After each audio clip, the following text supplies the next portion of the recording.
Exodus 32, verses 1 through 14. When the people saw that Moses was so long in coming down from the mountain, they gathered around Aaron and said, "Come, make us gods who will go before us. As for this fellow Moses, who brought us up out of Egypt, we don't know what has happened to him." Aaron answered them, "Take off the gold earrings that your wives, your sons, and your daughters are wearing, and bring them to me." So all the people took off their earrings and brought them to Aaron. He took what they had handed them and made it into an idol cast in the shape of a calf, fashioning it with a tool. Then they said, "These are your gods, Israel, who brought you up out of Egypt." When Aaron saw this, he built an altar in front of the calf and announced, "Tomorrow there will be a festival to the Lord." So the next day the people rose early and sacrificed burnt offerings and presented fellowship offerings. Afterwards, they sat down to eat and drink and got up to indulge in revelry. Then the Lord said to Moses, "Go down, because your people whom you brought up out of Egypt have become corrupt. They have been quick to turn away from what I commanded them and have made themselves an idol cast in the shape of a calf. They have bowed down to it and sacrificed it and have said, 'These are your gods, Israel, who brought you up out of Egypt.' I have seen these people," the Lord said to Moses, "and they are a stiff-necked people. Now leave me alone so that my anger may burn against them and that I may destroy them. Then I will make you into a great nation." But Moses sought the favor of the Lord his God. "Lord," he said, "why should your anger burn against this your people, whom you brought out of Egypt with great power and a mighty hand? Why should the Egyptians say it was with evil intent that he brought them out, to kill them in the mountains and to wipe them off the face of the earth? Turn from your fierce anger, relent, and do not bring disaster on your people. Remember your servants Abraham, Isaac, and Israel, to whom you swore by your own self, 'I will make your descendants as numerous as the stars in the sky, and I will give your descendants all this land I promised them, and it will be their inheritance forever.' Then the Lord relented and did not bring on his people the disaster he had threatened. When the people saw Moses was so long in coming down from the mountain, they gathered around Aaron and said, "Come, make us gods who will go before us. And for this fellow Moses, who brought us up out of Egypt, we don't know what happened to him." Moses has been with Israel since day one, when he returned from Midian to appear before Pharaoh to ask for the release of Israel from captivity, to go to the mountain to worship God. And now they have reached that mountain, Mount Sinai, where God has appeared to Moses in that burning bush. Moses has had an audience with God up the mountain for a long time. And until now, Moses has been the go-between between God and the people. And they tell Aaron, "We have not heard from Moses or God for a long time. What will happen to us? Is Moses dead? We can't hear God. We don't know if God is still with us." And this is what this is what Aaron tells the people to do. "Take off the gold earrings that your wives, your sons, and your daughters are wearing, and bring them to me." And so they did that. They took off their earrings and brought them to Aaron. He took what they handed them and he made it into an idol cast in the shape of a calf, fashioning it with a tool. And then they said, "These are your gods, Israel, who brought you up out of Egypt." Yes, the gold earrings they were wearing are part of the jewelry which the people of Egypt give to Israel as they leave Egypt. The people of Egypt want Israel to leave Egypt as soon as possible. All their firstborn sons are slain in the Passover. And Aaron takes the gold earrings, molds them, and makes the gold into the image of a golden calf. Now, you might be asking, why a golden calf? This is the technology they were familiar with in Egypt. As you remember, they were slaves and were required to build buildings from bricks and straw for Egypt. And the cows and the calves would have helped them in terms of bringing the bricks and the straw to where they were required so that they could build those buildings in Egypt. They created an idol out of the gold earrings they got out of Egypt. And this is what the second commandment says. The second commandment of the 10 commandments. You shall not make for yourself an image in the form of anything in heaven above or on the earth beneath or in the waters below. You shall not bow down to them or worship them, for I, the Lord your God, am a jealous God, punishing the children for the sins of the parents to the third and fourth generation of those who hate me, but showing love to 1,000 generations of those who love me and keep my commandments. God gets angry with Israel for this idolatry, and he wants to get rid of Israel and make Moses into a great nation instead. Moses pleads on behalf of Israel to God. God hears Moses and relents from wiping Israel out. Israel is saved by the intercession of Moses. Now, let me just see.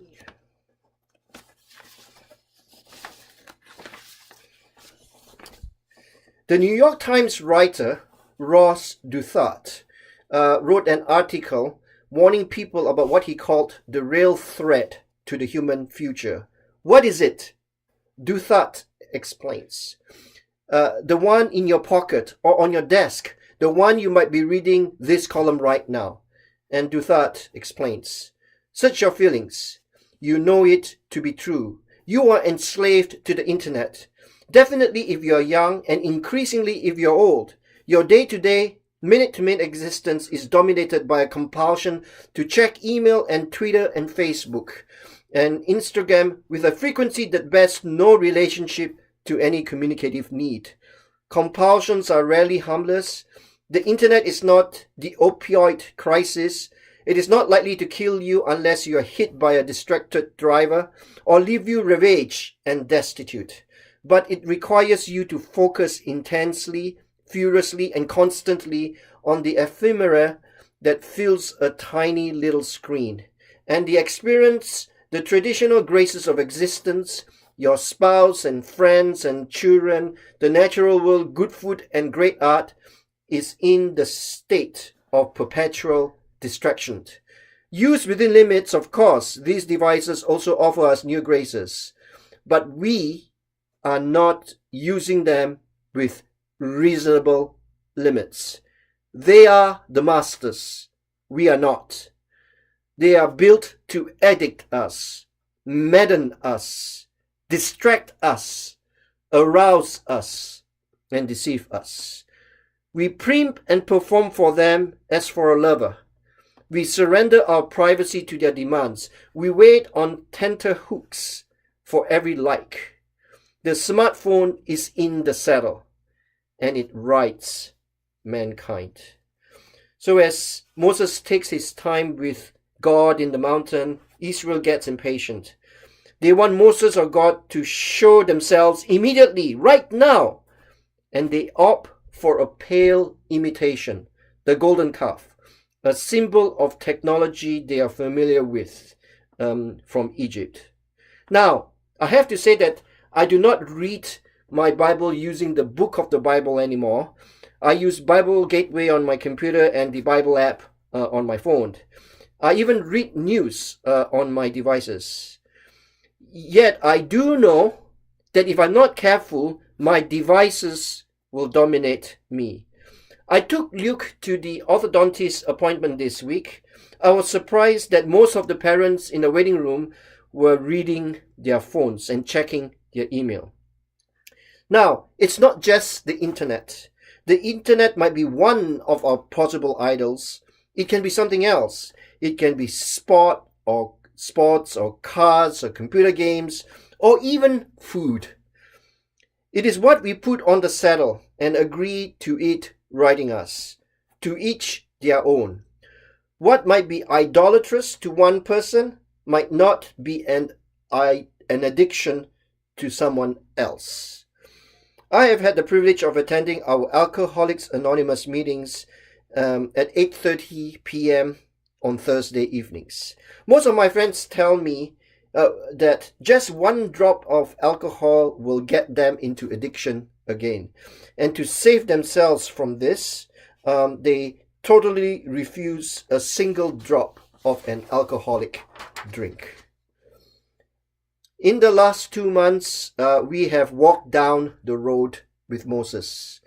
When the God of the burning bush appears to him, he is a timid shepherd looking after sheep for his father-in-law in Midian. He is slow of tongue and not eloquent of speech to face Pharaoh. And now God tells Moses that he wants to let his anger burn against Israel for the golden calf and make Moses into a great nation. However, Moses intercedes for Israel. Moses has matured through his experience with Israel and God. He now boldly speaks on behalf of Israel. Exodus chapter 32 verses 11 through 14. But Moses sought the favor of the Lord his God. Lord, he said, why should your anger burn against your people, whom you brought out of Egypt with great power and with a mighty hand? Why should the Egyptians say it was with evil intent he brought them out, to kill them in the mountains and to wipe them off the face of the earth? Turn from your fierce anger, relent, and do not bring disaster on your people. Remember your servants Abraham, Isaac, and Israel, to whom you swore by your own self, I will make your descendants as numerous as the stars in the sky, and I will give your descendants all this land I promised them, and it will be their inheritance forever. God listens to Moses. God relents and does not bring disaster on Israel, his people. And Moses reminds God that Abraham did not choose God, but God chose Abraham.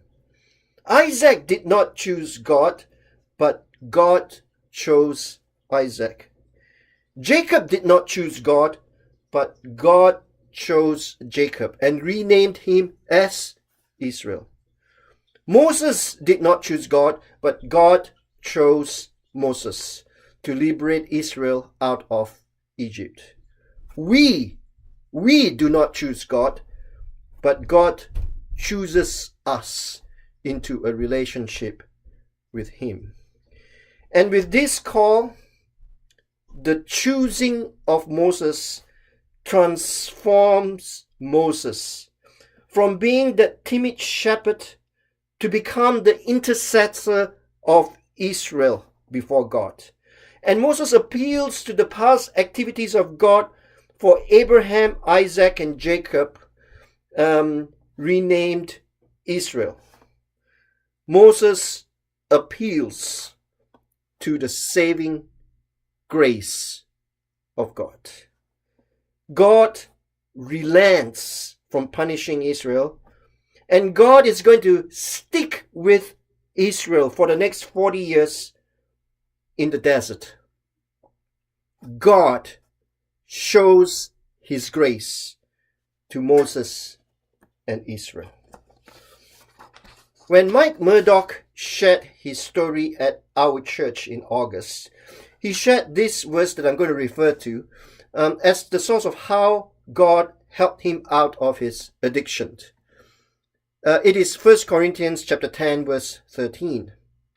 And before we read that verse, I want to read the verses before that verse because it talks about why Paul brings, it talks about Paul bringing up Israel in the desert as being idolatrous, the very experience of the golden calf we heard about. But Paul tells the church in Corinth, God will provide a way for them out. So this is 1 Corinthians 10, 6 to 7. Now these things occurred as examples to keep us from setting our hearts on evil things as they did. Do not be idolaters, as some of them were. As it is written, the people sat down to eat and drink and got up to indulge in revelry. 1 Corinthians 10:11-12.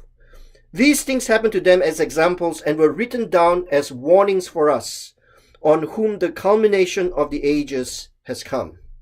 So if you think you are standing firm, be careful that you don't fall. And this is 1 Corinthians chapter 10, verse 13. I'm going to read it twice. No temptation has overtaken you except what is common to mankind. And God is faithful. He will not let you be tempted beyond what you can bear. But when you are tempted, He will also provide a way out so that you can endure it. No temptation has overtaken you except what is common to mankind. And God is faithful. He will not let you be tempted beyond what you can bear. But when you are tempted, He will provide a way out so that you can endure it. 1 Corinthians chapter 10, verse 13. It was 1994. I was involved with a church planting project for my theological studies at Regent College. We ran a kids club on Monday evenings with children from the neighborhood of southeast Vancouver. There were approximately 15 to 20 children attending, with a volunteer crew of 6 to 8 depending on the night. During that time, I met someone I will call Bruce. Bruce rented a room in the house nearby, and Bruce told me that he had become a Christian quite dramatically. He told me that he drank a lot and would lose all his money due to the drinking addiction. He didn't use the word, but I know Bruce would have called it, his drinking addiction, an idolatry. And Bruce was helpful to us for the kids club every Monday afternoon. He didn't help us at all during the kids club, but he had a gift with the phone. There was no such thing as mobile phones in those days. He would use his house phone every Monday afternoon to remind parents and volunteers about kids club. And if there was a child or a volunteer who could not make it, Bruce will let me know. As far as he was concerned, God intervened into Bruce's life with God's grace. Later, as I chatted with Bruce, he told me that he had gone to prison for killing someone. He had served his time and got out. The grace of God helped him out of prison. The grace of God helped him settle down in that part of Vancouver. The grace of God introduced me to Bruce. The grace of God gave Bruce a new life. The God of grace provided a way out for Bruce. The God of grace will provide a way out for you. The God of grace will provide a way out for me. The God of grace will provide a way out for us.